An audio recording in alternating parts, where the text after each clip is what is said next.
We are on Keilim Perek Zayin Mishnah Aleph, first Mishnah in the 7th chapter of Masechet Keilim. We continue our discussion of ovens, stoves, earthenware, what is mekabel tumah and what is not. Says the Mishnah, kalatut. What are kalatut? Bartunura says, basis ha'asui l'kira. It's a base for the stove. Umakom moshava nikra kelet. It's called kelet. The seating area, the place. Let's look at the jastro for a second. Kalatut, okay, like kelet. Masonry under a stationary stove. Fireplace under a portable stove. Let's look at Rabbi Posen for a second.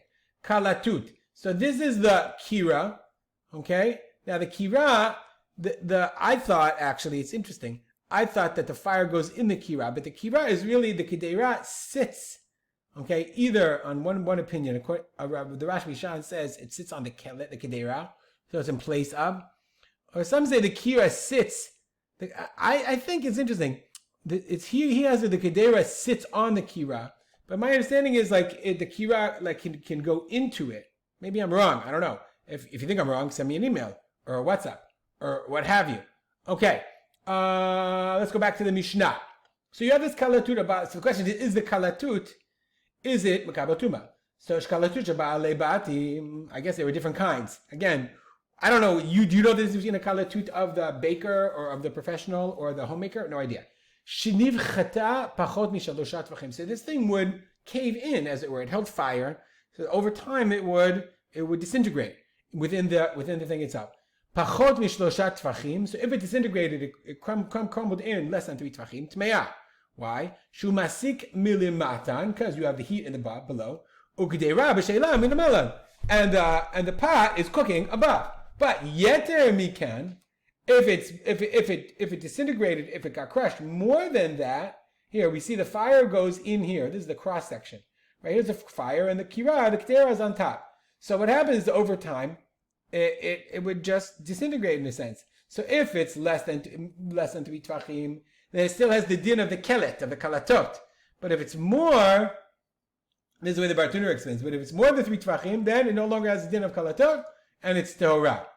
Not on evan od tzuror tehorah. But if you had to put in a tzuror as like a kind of a rock or a stone, it's tehorah, because again, the kelet, if you had to put a rock in there in order to put the fire on top, that means this kli is already gone. It's not usable anymore. And therefore it's tahor.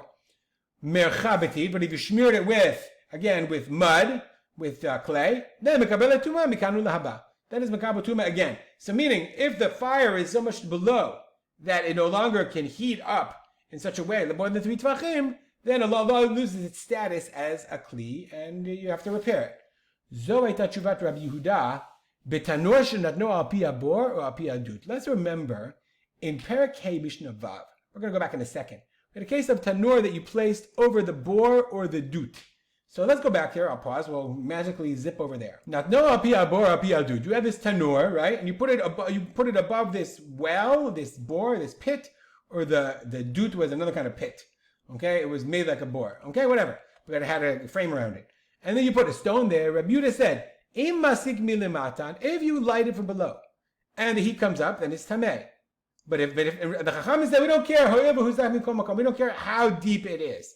So Rabbi Yehuda said, no, the heat has to come. So said Rabbi Yehuda, listen, that's exactly the case that we just said, the stove case that we just said is, we said, if the kelet, if the kalatot is deeper than 3 tvachim, that the fire doesn't get high enough, then it's no longer a kelet. He says the same thing is true, and this is the proof that this is true for tanur on the bor, on the dut.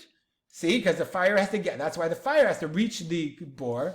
Otherwise, if the bor is so deep, the pit is so deep that the fire doesn't reach, then the tanur is not considered a tanur, and it's not mekabel tumah. So he says, that was my proof. Let's go back to our Mishnah. Zo hayta tshuvat Rabbi Yehuda. That was Rabbi Yehuda's response. Betanur shenatno al pi abor or al pi adut. The oven you put on the bor, the dut. Rabbi Yehuda said, hey, it has to be low enough that the fire comes above.